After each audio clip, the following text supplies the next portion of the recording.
બેસી જાઓ, થોડા સવાલ જવાબ કરી લઈએ. ચલો ચલો ભાઈ, હું તો જોઉં ને કે ભાઈ તમને ઉપાડી બા તમે કેમ ઊભા છો? ઉપાડી બા બેસી જાઓ. સાહેબ જી આવો તો હમણાં બધું ભલાડ છે.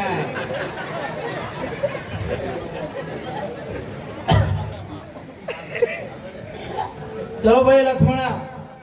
હા સાહેબ. તું બહુ ડાયો બને તારથી ચાલુ કરવી, બરોબર? હા વાંધો નહીં. બોલો વાંઢો એટલે શું ભાઈ? જો સાહેબ વાંઢો એટલે એમાં એવું છે ને કે ના પિયર નો ના હારે ને હારે બસ હનુમાન ના આશરે. એ ના હારે હનુમાન ના આશરે. હા સરસ. ચલો ભાઈ, પરણેલા પુરુષની જિંદગી કેવી હોય છે? જો સાહેબ કહું, હા, પરણેલા પુરુષની જિંદગી એસટી બસ જેવી. એ કેવી પાછી? હાથ પડે એટલે ગમે ત્યાં હોય ડેપોમાં તો જવું જ પડે. બહુ સરસ. બોલો ભાઈ, વરરાજાને લગ્નમાં નાળિયેર કેમ હાથમાં આપવામાં આવે એ છે? ચેતવણી સાહેબ. કેવી ચેતવણી? એ હજુ પાછો વળી જા નહીતર આ નારિયેળના છાતરા જેવા તારા છોતરા ઉખડી દેશે. ચલો ભાઈ, પત્ની એટલે શું? સાહેબ પત્ની એટલે માણસનું સુખ ચેન અને લોહી પીનારું મશીન. બરાબર, હા સરસ કીધું છે. ચલો ભાઈ ભૂરા. ભાઈ ભૂરાભાઈ માઈક આપો. બોલ ભાઈ ભૂરા, દુનિયાનો સૌથી દુઃખી માણસ કોણ છે? સાહેબ પાણીપુરી વાળો. એ કેવી રીતે? નાની સોળિયું જાય, બૈરા જાય, ડોસ્યું જાય, બધા ભૈયાજી કહીને બોલાવે. સાહેબ એક દાખલો આપો. હા આપણા ગામના બધા બૈરા કાળુભાઈ ની પાણીપુરી ખાવા જાય હા, એટલે બધા ભાઈ ભાઈ કહીને બોલાવે. બરોબર, એ વાત સાચી. એટલી પાણીપુરી ખાય, એટલી ખાય, બકાયા થાય નહીં ત્યાં લગી ખા ખાત કરે. બરોબર. ઉપર જતા કે ભાઈ ચાપટ આપણ, પેલા ભાઈ તમને ચાપટ હાલે. સૌથી દુઃખી માણસ જ થયો. બોલો ભાઈ, ગર્લફ્રેન્ડ અને પત્નીમાં શું ફેર છે ભાઈ? સાહેબ ગર્લફ્રેન્ડ એટલે સરકારી બસ જેવી. એ કેવી? ગમે સ્ટેશને સડી જવાનું, ગમે સ્ટેશને ઉતરી જવાનું. હા અને સાહેબ બૈરું એટલે વિમાન જેવું. હા, એકદમ બેસી ગયા પછી ના હેઠું ઉતરાય કે ના પાછું સડાય. ચલો ભાઈ પુષ્પરાજ. હા બોલો સાહેબ. બોલો ભાઈ, પોતાની જાન જોખમમાં મૂકવી એ કહેવત એટલે? સાહેબ હાથે કરીને શ્રીવલ્લી સાથે લગ્ન કરવા. બરોબર. કાળી અડધી ઘરવાળી એટલે? સાહેબ એવું કઈ ના હોય, આ તો તમને લોભામણી એક સ્કીમ છે, ખાલી દેખાડવામાં આવે પણ આપવામાં નથી આવતી. બરોબર. ભાઈ તું મોટો થઈને શું બનીશ? વરરાજા. અરે એમ ને ગધેડા, તું શું પામવા માંગી? શ્રીવલ્લીને વહુ બનાવવા માંગીશ.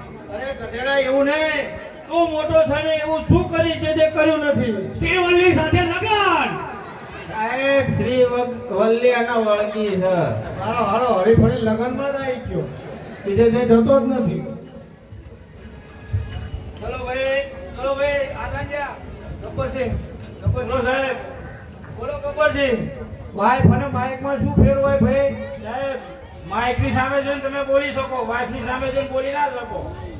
હજી તો આવી નહીં, આવશે ત્યાં શું થશે? સાહેબ એને એક્સપિરિયન્સ છે, પૂછો.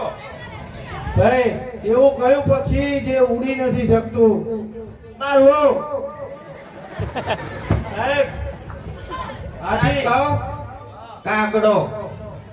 હાથી સાહેબ બે પાંખ વાળો. અરે ગધેડા, હાથી કઈ પક્ષી કહેવાય? તને કોણ ભણાવે છે આવું? તારા ભૂતિયા જેવી તો તું દેખાય બે રે ને હવે. એ ભાઈ, હાથી પક્ષીમાં તને તાર મમ્મી પપ્પાને કરેલા? તાર પપ્પા શું કરે છે? સાહેબ મારા પપ્પા ડોન છે, રોજ 2-4 મર્ડર કરે છે. લખો ભાઈ, હાથી હો, હાથી ઉડી એક જરા. સાહેબ હમણાં તમે કહેતા હતા કે હાથી ના ઉડે એવું. અરે બાપો ડોન છે. સાહેબ બોલાવું. હમણાં નિહાળમાં આવ બંદૂક લઈ. સારું ભાઈ લખો હાથી. લખો ભાઈ, હાથી ઉડે હો.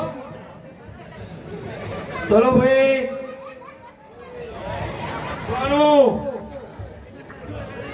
જોનું તમારા પપ્પાનું નામ બોલો જય. સાહેબ ત્રણ ગંજી પ્લસ ત્રણ ગંજી. એવું કેવું નામ? ત્રણ ગંજી પ્લસ ત્રણ ગંજી? ના સાહેબ ચગનજી. કીધું કે છ ગંજી, આને છ ગંજી કર્યું. 3 થાય ને છકનજી. હા ચલો ભાઈ, લગ્ન પછી પુરુષને ઘરવાળો કેમ કે છોનું? સાહેબ એટલા માટે કે લગ્ન પછી એને આખી જિંદગી ઘર જ વાળવાનું, એટલા માટે એને ઘરવાળો કે. ચલો ભાઈ, ત્યાં જ્યાં શશિકલા મેડમ એમને આપો જોઈએ. બોલો ભાઈ. સૂર્ય ક્યાંથી નીકળે શશિકલા?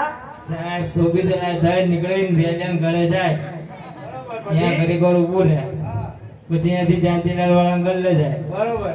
ત્યાં ઊભું રહે, હા ત્યાં ચોખંડી થઈને દેવાજ્યામ થઈને ખડામ થઈને ના બેટા ઊભું. ભાઈ, સાચું જ તે ને. સૂર્ય ક્યાંથી ઉગે? તો કે ધોબી તલાઈથી ઉગે, રેલિયન ઘરે થઈને જાંતીલાલ દુકાન થઈને ચોખંડી થઈને ખળાવાળમાં થઈને નાવડામ જાય. આ ઇનપાત જાય ને. સૂર્ય પૂર્વમાં ગયો, પશ્ચિમમાં હાથમે ગધેડા જેવી. ચલો મેં તને ભેંસ ઉપર નિબંધ લખવાનું કીધું, લખી લાવી. સાહેબ ભેંસે તો ઊભી ના રહે ને. એ ગધેડી ભેંસ ઉપર બેહવાનું નહીં, ભેંસ ઉપર એના વિશે નિબંધ લખવાનો. શા મગજ મેકી આવો? બોલો તો એક મોટર ઉપર 13 જણા કેવી રીતે બેહે? એક આગનારો બે છક્કા. એક આંકડાનો 2 છક્કા ગયા. સાલા આ કેવું મગજ છે? ગણતરી કેવી કરે? એક સાહેબ તમને નથી આવડતું, એ તો બરોબર જ ક્યાં છે. એક આંકડાનો 2 છક્કા, એટલે ગણતરી કઈ રીતે કરી? 6 6 12 ને એક આંકનારો તે થઈ જ ગયા ને. તમે મને લાગે મારા અહીંથી નેહ છોડાવડાવશો ખરા. ચલો ભાઈ રૂપાળીબા, આપણું રાષ્ટ્રીય ફૂલ કયું? રાષ્ટ્રીય ફૂલ તો ફુલેવર. તારો બાપો ફુલેવર ફૂલમાં આવે. આટલું મોટું આવે તાર ફ્રૂટ આવે, ફ્રૂટ કહેવાય ને. ચલો બીજો સવાલ, આપણું રાષ્ટ્રીય પ્રાણી કયું રૂપાળીબા? આપણું પ્રાણી ભૂંડિયું છે, ભૂંડિયું. બાટો. આ હોય લ્યા.